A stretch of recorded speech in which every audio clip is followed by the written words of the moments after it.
வணக்கம். இன்னைக்கு நம்ம இந்த காணொளியில THE இந்த வார்த்தையை எப்படி உச்சரிக்கலாம்னு பார்க்கலாம். இப்போ இந்த TH சவுண்டை எப்படி உச்சரிக்கணும்னு பார்க்கலாம். TH அப்படின்றது நம்ம Z சொல்லக்கூடாது. அது Z, Z, Z, Z அப்படிதான் சொல்லணும். இப்போ இத Z சொல்லணுமா இல்ல Z சொல்லணுமா அப்படின்றது இந்த THE அப்படின்ற வார்த்தைக்கு அடுத்து வரப்போற வார்த்தையுடைய முதல் எழுத்துல இல்ல, முதல் ஒலியில தான் இருக்கு.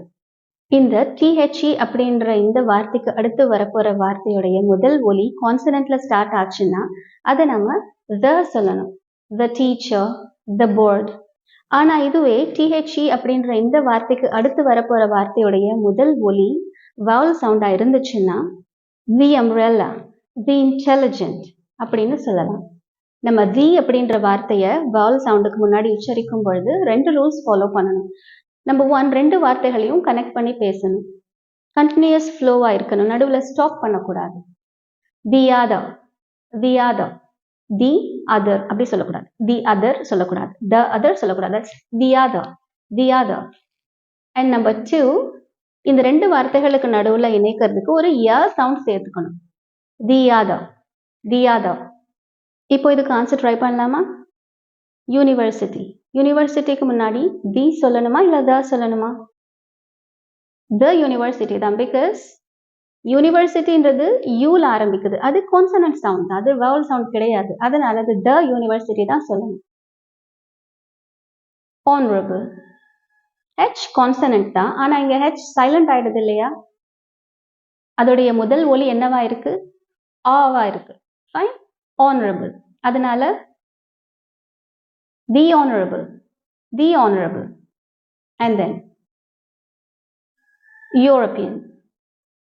இந்த வார்த்தை ஈல ஸ்டார்ட் ஆனாலும் அதோடைய சவுண்ட் யூவா இருக்கிறதுனால அது வால் சவுண்ட் கிடையாது, அது கான்சனன்ட் சவுண்ட் தான். ஸோ அது the European தான் சொல்லணும். ஆவா. இங்க மறுபடியும் H.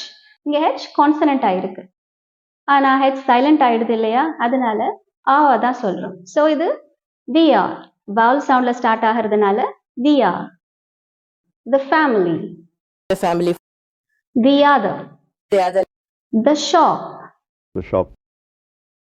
The opportunity. The opportunity.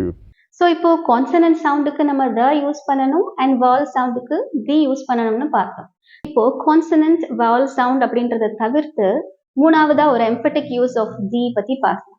இப்போ he is the one I was talking about அப்படின்னு சொல்றோம்னா அது ஒரு ஸ்டாண்டர்ட் யூசேஜ், அதுல எந்த ஒரு எம்பசிஸும் இல்லை. இப்போ இதுவே he is the one and only person who can help us அப்படின்னு சொல்றோம்னா பொதுவா one, only இந்த வார்த்தைகளுக்கு முன்னாடி the-யோ an-ஓ யூஸ் பண்ண மாட்டோம். பட் இப்போ he is the one and only person who can help us அப்படின்னு சொல்றோம்னா ஒரு வாக்கியத்துல ஒரு குறிப்பிட்ட வார்த்தையை நம்ம எம்பசிஸ் பண்ணணும் அப்படின்னு நினைக்கிறோம்னா அந்த இடத்துல மட்டும் நாம the யூஸ் பண்ணலாம். he is the one and only person who can help us. Similarly, standard usage பார்த்தீங்கன்னா she attended the university down the street. அவ அந்த யூனிவர்சிட்டி அட்டெண்ட் பண்ணா அப்படின்னு சொல்றோம். But emphatic usageல she attended the university that everyone dreams of. எல்லாரும் படிக்கணும்னு ஆசைப்படுற அந்த பர்டிகுலர் யூனிவர்சிட்டியில அவங்க படிச்சாங்க அப்படின்னு ஒரு வாக்கியத்துல ஒரு வார்த்தையை எம்பசிஸ் பண்ணி சொல்லும் பொழுது அந்த வார்த்தைக்கு முன்னாடி நம்ம the சொல்லலாம். அது கான்சனன்டாவும் இருக்கலாம், இல்ல வவல் சவுண்ட்ல ஸ்டார்ட் ஆகிறதாவும் இருக்கலாம்.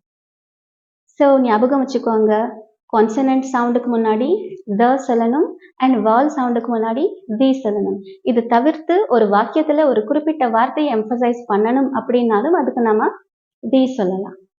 எந்தெந்த வார்த்தைகளுக்கு முன்னாடி எல்லாம் and சேர்க்கணுமோ அங்கெல்லாம் the சொல்லலாம். எந்தெந்த வார்த்தைகளுக்கு முன்னாடி எல்லாம் சேர்க்கணுமோ அங்க the சொல்லலாம். அண்ட் the ஒரு வாக்கியத்துல குறிப்பிட்ட ஒரு வார்த்தையை எம்பசைஸ் பண்ணணும் அப்படின்னா அங்கேயும் the சொல்லலாம். தேங்க்யூ. வீடியோ உங்களுக்கு உபயோகமாக இருந்திருக்கும்னு நம்புறேன். நெக்ஸ்ட் வீடியோவில் பார்க்கலாம்.